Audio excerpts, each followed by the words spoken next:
One thing that every living being has in common.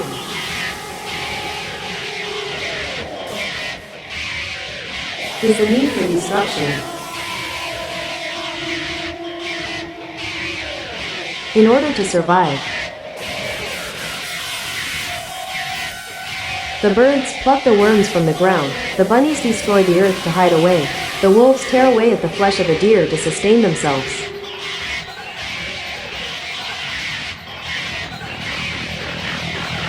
Humans, the most evil destructive beings, destroy animals' flesh for medicine and stylish clothing. Chop down trees for more oozing factories, dump their waste on others to live more comfortable lives.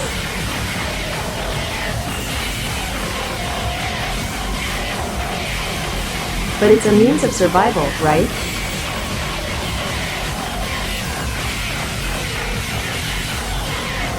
So how do you destroy to survive? Do you tear away the flesh of others, or do you run? Like pathetic prey.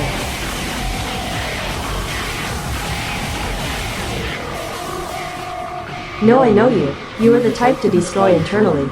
Take a puff of that cancerous stick. Drink the poison to forget yesterday's sorrows.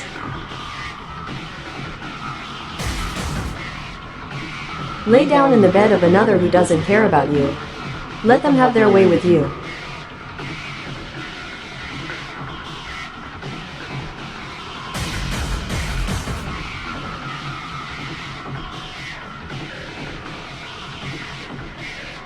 And then when all is said and done, you destroy the flesh on your body, a punishment for your sins.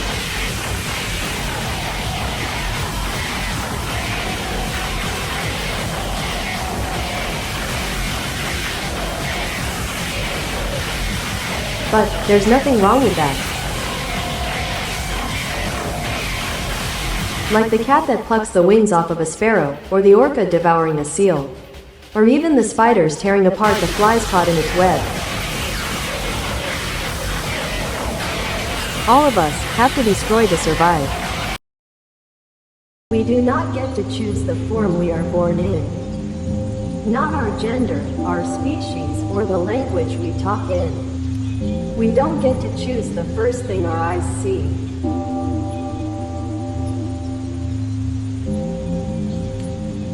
Whether we're wild and free, or the baby of royalty.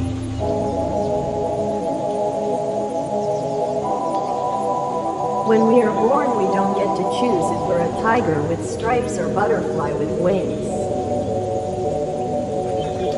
We don't get to choose the color of our skin, or the country we're born in. As we get older, the world gets much crueler. For a species with such intelligence, humans can be evil.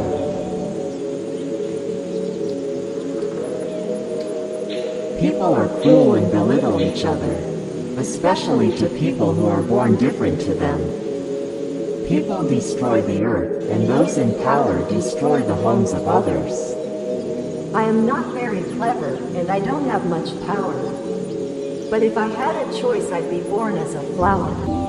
I hope people choose to be nice to each other, so that people and all the creatures have a planet that's more peaceful.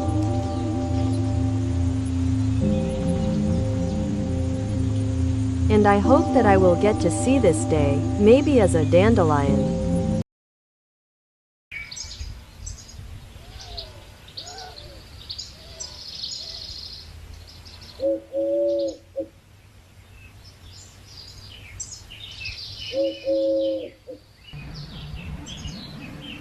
In my past life I may have been a tree, so overlooked I mean they seem to be everywhere, don't they?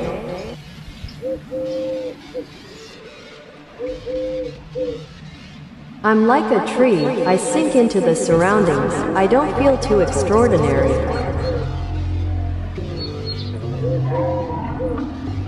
But trees, they are resilient, roots traveling miles like the deep wounds in my soul. They can sprout in the most unforgiving cracks in the concrete forests of cities. But they seem to be a nuisance as well. They're in the way a lot, aren't they?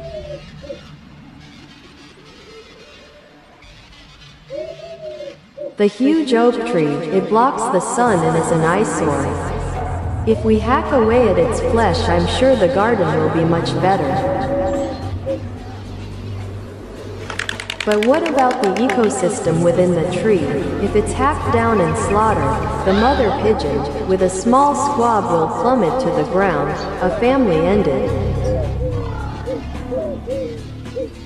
And what of the small mites and insects that use the tree as a place of rest and for food? Where will they go?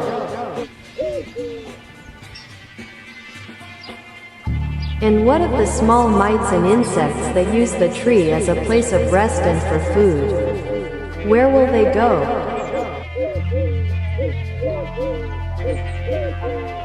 And unseen on the ground, a small mouse that lives just below the tree, it's crushed as the tree is demolished.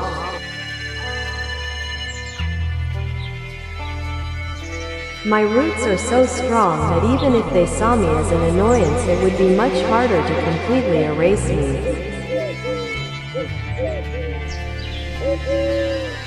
But maybe I am a good tree. My branches spread wide to shelter you and provide shade.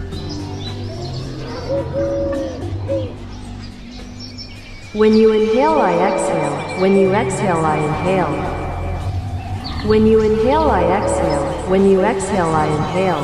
When you inhale, I exhale. When you inhale, I exhale. When you exhale, I inhale.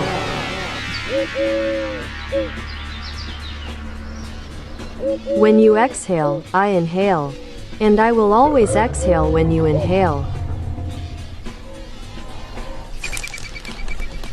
I may have been a tree in my past life.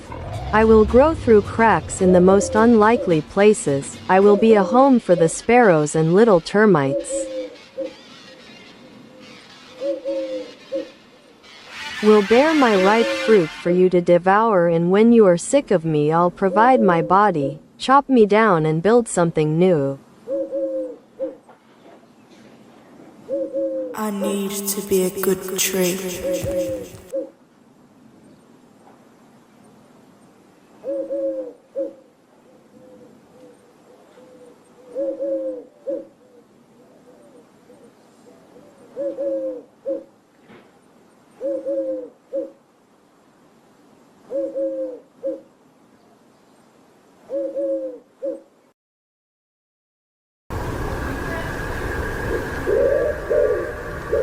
Am I better yet? How do I know? Is there a way to measure it? I always do as I am told. I submit, like the greyhound that just lost the race. I submit. I submit. I submit. Tossed away, like a worm-infested apple. I always do as I am told. So why do I not feel any different? People look into my eyes and tell me how much better I have gotten. How do they know? I can't feel it. There's still a deep pit in my stomach. It's getting deeper. They said if I took the pills I'd get better. Am I now bound to rely on these? Will I stop getting better? Just turn away, don't look. But I have to. I can't keep ignoring it, the death and destruction. It's not outside my window, but it's outside somebody's window. I should submit. Ignorance is bliss. Ignorance is pure evil.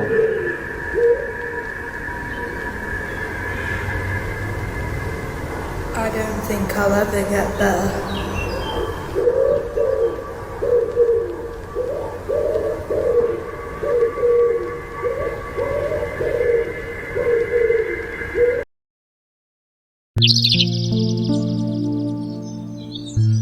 Think it could be time. It's the end of the line. There will be a day not so far, where birdsong will no longer fill the air. Where trees are gone, no one cares. There will be creatures my kids will see in the pages of a book. They turn to me and ask me why did all these creatures have to die? Why did the innocent children have to die? Why did the innocent people have to die? Why did the creatures have to die? Why did the creatures have to die? Will I die? I will not know how to respond because I'm asking myself the same things. My childlike ideology is pathetic.